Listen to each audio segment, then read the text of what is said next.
Tonight's not going that well.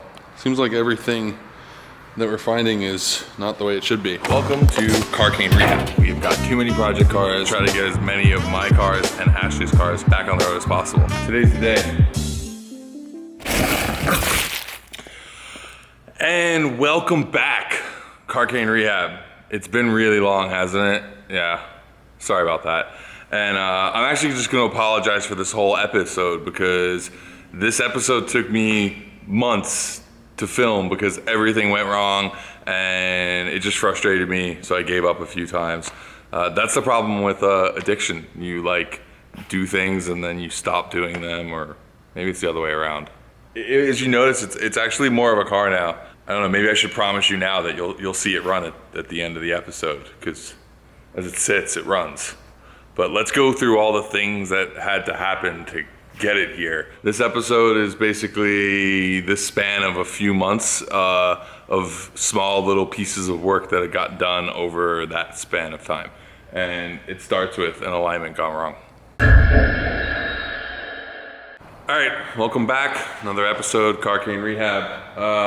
This time I'm wearing a hat because even though I still have frosted tips, that bet was only for a month. As I promised last episode, I was gonna get into doing an alignment. So I still got a few things I gotta wrap up on the engine. I'm just waiting on parts. But in the meantime, I'm gonna actually align this thing.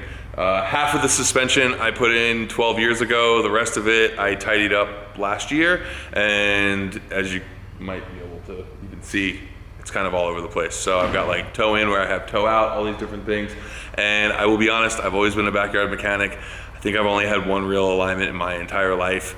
And even though we do have the Wonder aligner system, and I did watch the YouTube video and Will Rogie told me he knew how to do it, I'm friends with Graham.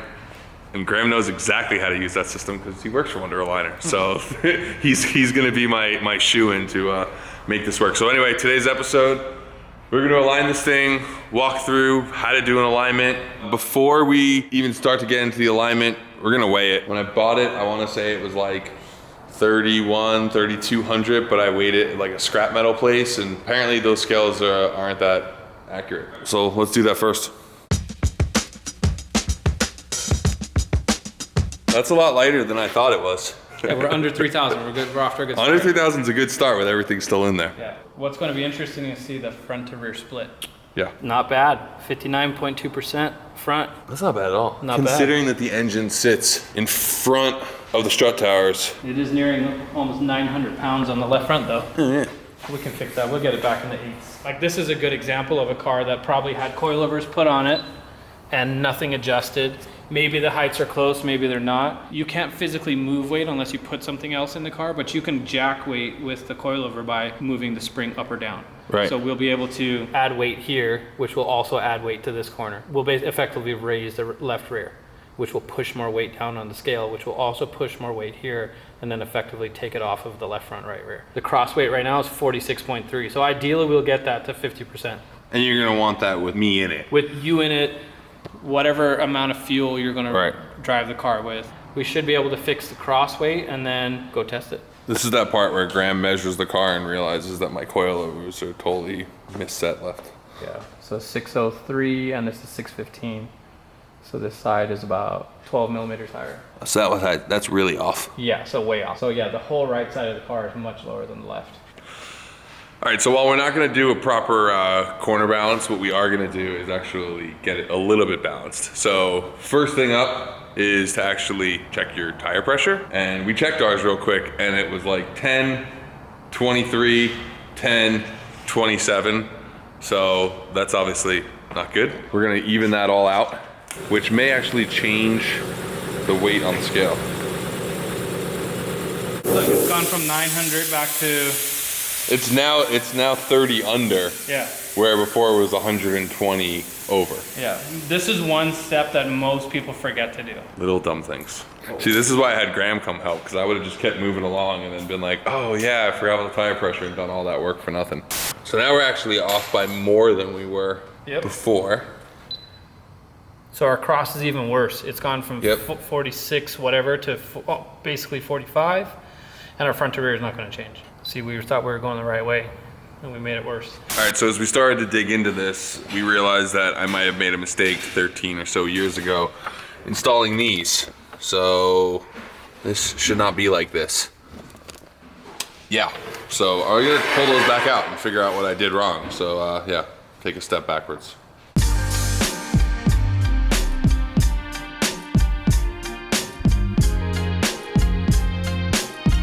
All right, so in order to get to the strut nut, I had to build a tool, which is basically a grinded down 9/16. But at a certain point, it just spins the strut. So I've tightened them as far as it'll go. Now I'm gonna cut it in half so we can grab it with a vice grip and tighten the top. That's what happens when you don't have Audi specialty tools. You have to cut up all your own. And voila, made this little collar. Grab the strut nut and a little 10mm up top. I should fix everything. I wish I had done this 12 years ago. So those are in and tight, no more play. That's how it's supposed to be. Graham, let's talk about where we're at, because obviously it's back on the ground, but a lot of things look way out of whack of where we want them to be. So yeah, so we've at least got our adjustments in this all in the same spot. Now we can go back in and start to square it back up, because looking at the car, it's like completely crooked. So before we can get our camber in the range that we want, I gotta straighten the toe slightly because it's so far towed in. I can tell that the steering wheel is straight and this wheel is turned in. Right. And that wheel's turned out, so maybe the steering wheel's not clocked properly. And I don't know if I've noticed this before, but this one looks bent. Yep, that side's definitely bent. Tonight's not going that well. Seems like everything that we're finding is not the way it should be. Like this tie rod end, which, as you can see, looks really bent. I hadn't really noticed how bent it looked before.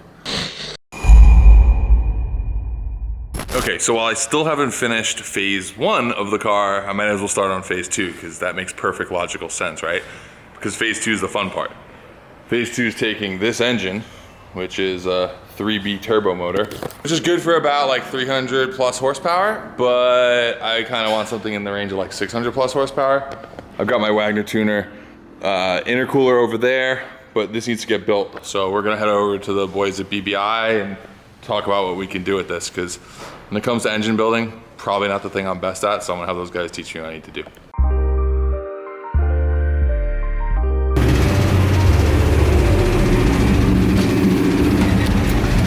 This is like our one reliable vehicle. Old faithful F100, always great. This is mine. I still drive it all the time. So where does the curse happen?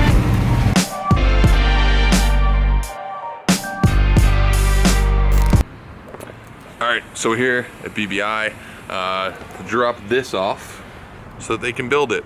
And I'm gonna trade them out for the keys to the only car I own that runs great, which is this. Which I had, the reason it runs good, I think I've said this already, is because I let them do a lot of the work on it. If you're not familiar with the other show we're doing, which is BBI builds a Pike speed car, or the anatomy of a Pike speed car, which is this car, you should check it out. It's on Thursdays on the same channel as this show, so enjoy.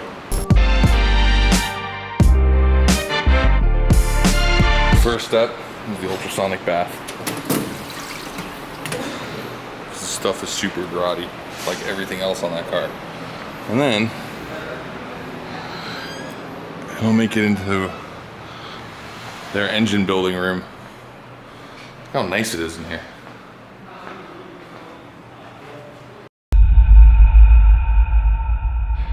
All right, it took a lot to get these out. They're super annoying. I feel like the Audi engineers go out of their way to figure out how best to bust your knuckles up and trying to remove anything. But as you can see, this one, not so straight anymore. This bend, supposed to be there. This one, not so much. I don't think that one either. So no matter what, that one I needed to replace. And years ago, like a decade ago, I ordered these from 034. They're a Heim joint replacement for the tie rods. Just better feel. They're straight, which I think this little twist in here isn't really needed. You can still kind of make them work this way. They're also a lot lighter. Not like that really matters that much, but you know, it all adds up. But I was missing one of those adapters. See, as far as I know, 034 doesn't make these anymore, but those guys seem to keep everything in the computer. See, they still had the drawings. So they made me some new ones. Thanks, guys. And they sent this along with it. Which I have to say, the thing that's most impressive about these huge nuts is the binder clip that they expect you to use to hold them on. I have no idea what the backstory is on that, but those guys have a sense of humor. One thing that's nice about them, because they're Heims instead of ball joint ends, they just have a lot more compliance. So they're not going to move as much. Give you more direct steering feel. Also, because they're reverse threaded, it's really easy to make adjustments. You know, you loosen these, turn this, and now I can adjust the track and everything like that. So now we just got to get them to fit, which means adapting this. So this is what mounts to your rod, or your ram, I should say, on the power steering rack. Moves like this. These connect here. Boom, moves back and forth. Problem is that these are meant for an M10 bolt like this, right? But as you can see, the M10 bolt in here has too much play. So typically what you would do is run a spacer like this. But what I don't like is between this spacer has too much play on the bolt, and there's also a little bit of play in here. And if you combine that play, after doing all this to add Heims, you now then create all this extra play in your hardware. So, and some of that will go away as you cinch it down, but I'm just gonna switch everything over to 1/2 inch. I hate running SAE on metric cars, but I'll do it for now until I figure out a better situation. So, boom, this goes in like this, and now you'll see very little play. And so obviously we have to drill those out. That's the easy part. The second part is there's actually a backing plate that holds the two of them together, kind of just make everything structurally stronger. So I'll just need to build a new backing plate, which is easy for someone like Dan, but I'm not a fabricator, so it takes me a little bit longer. Let's do that right now.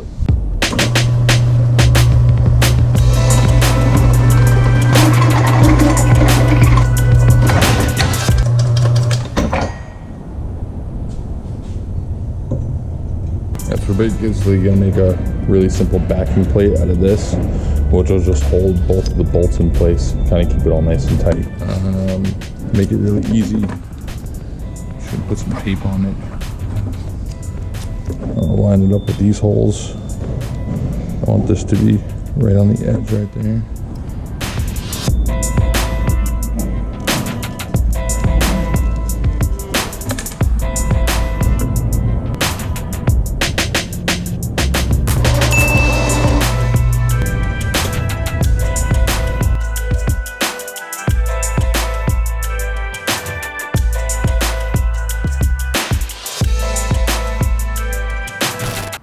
So here's the new Heim joint style tie rod setup. And as you'll notice, I already have it completely together. So this is the bracket that actually mounts to the steering rack. And I put it all together because my friend Dave, aka Broken Quattros, he has a YouTube channel too. You should check it out. He explains how to do Audi stuff way better than I do. He said it actually is better to just put it in as one piece and just slide it through this hole all the way through. So if you guys have never looked at Audis before, you'll notice the steering rack actually sits above the transmission all the way in there, instead of sitting usually below. Usually steering rack usually sits below and behind on most cars. Some cars in front, but still it's usually kind of like a lower part of the car. This is actually up high. So the steering rack goes through that hole and attaches to the knuckle here. So let's fish that through, get that bolted in, and that should be the steering back together, which seems like it's taken absolutely months to do because I've just been waiting for random parts and time. Time is one of those things that just kind of sucks.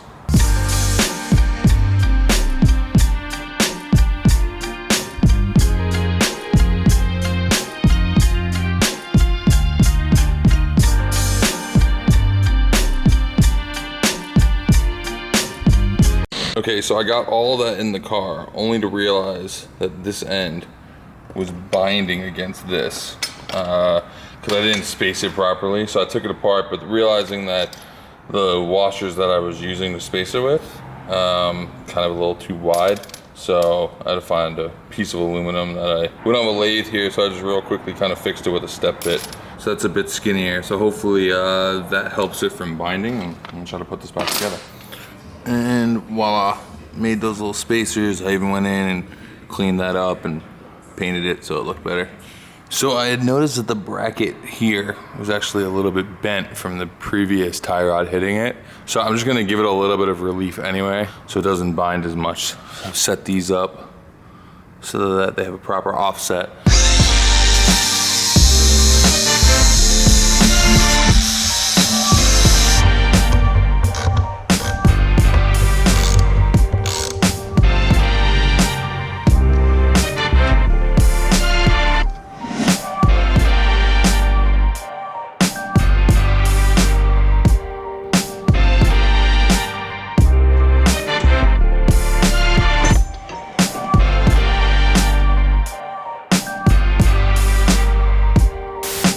So despite the fact that I changed out the offset spacer or the misalignment spacer, and I also clearanced a bit of material, I'm still at a point where this does not want to line up, right? So let's push this over like that. That's about where it should be.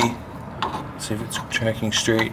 So as you can see, this is as far forward as this wants to go because it's binding against everything in the back over there. Yeah, I don't know. I can keep clearancing it. I'm wondering if this just isn't gonna work. Take it out one more time. Fun. Nothing is easy on this car, especially not with custom parts.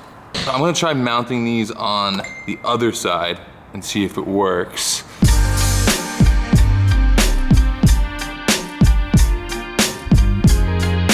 All right. So here's a rework of it where it's mounted on the front side, which actually makes all of the steering a better and straighter line, which arguably, actually more than arguably, it is more efficient.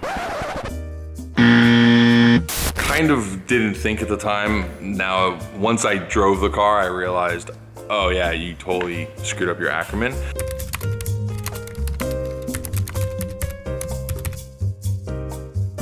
Now it seems like my steering's a little off. So that's gonna be something I'm gonna sort out for the next episode, but right now it's like drivable, it's just not how it should be. All right, third time's a charm. So stoked, got that in. It doesn't seem to be binding at all. No interference issues, clears in the transmission area. So now what I'm gonna do is I wanna find the center of the steering rack before I adjust everything else, because that's the first thing you should do to make sure that your rack's centered, because now that the tie rods are out, you can end up having the rack a little off center, but still have the wheel straight. So what I'm gonna do is normally one of the things you could do with a lot of cars, if you can see the steering rack, is you can actually just measure the rack to make sure that you have equal parts on either side of the rack. The way that this rack is situated, it's easier to do it from inside the car. So I'm gonna pop the steering wheel off and mark the hub, and we'll go from there. I know this isn't the top, but I'm gonna line this up. Let's see, so we go back. It's 1, 2, 3. Alright. I'm gonna steal one spot here. Let's see if that fits in the same place. There we are. Alright. So that looks like, so this is pretty much in the same place, far right lock, as it was far left lock. So that would argue, if I spin it back 1.5, I should be about centered, right? So that's 1.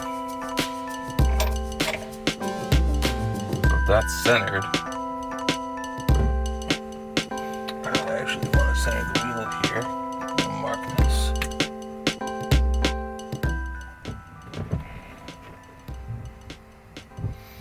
One great thing about rally wheels is it's pretty easy to center them by just following that line. Okay, now that it's centered, I'm going to use this little tool from our Wonder Aligner kits, which is the steering wheel lock. I'm going to set this up, push that into the corner pretty hard, and tighten this. Alright, so the idea is it shouldn't move. Alright, try to prevent the steering wheel from moving too much. And now go adjust the tie rods. That's one step closer to having this thing aligned. All right, so another checkpoint item was actually bolting up the front of the car. Because if you remember, I put the front end on, but I didn't actually bolt any of it together. I just kind of fit it and made it work. So secured it a little bit better. Even painted the bumper just to make it not be red or orange.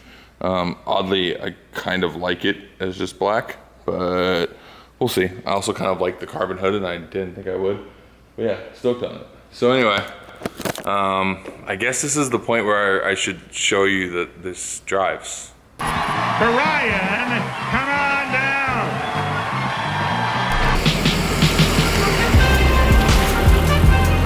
It's like, it's weird seeing that thing moving and people aren't pushing it.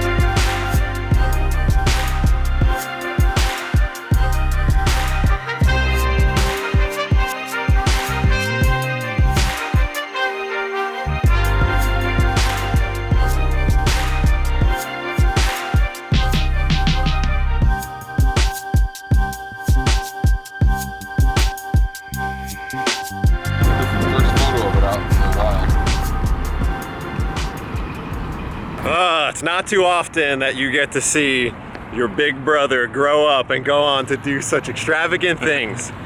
Oh, Brian, look at you outside with a car that runs and now drives. Yeah, left the building. Brian dragged us all out here. He wanted as everybody witnesses to see that it drove here under its own power. Actually, when we were leaving, Dan, I also wanted them to come just in case it broke. They could tow strap me back home. That makes more Dan said the most scumbag thing ever on the way out. He was like, we were gonna go take pictures of it driving, and he's like, all you have to do is someone Photoshop a truck towing it after. But you did it. Anyway. You did it. The internet could go f itself now.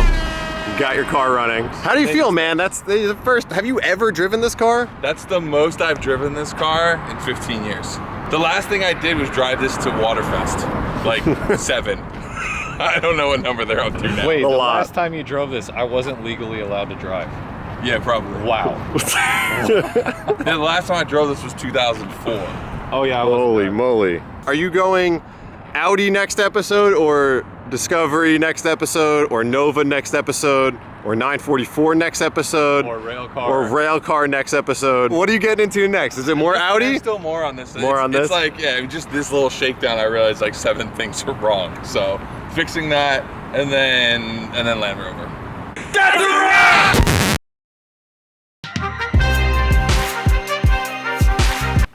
Yo, and a special shout out to this dude.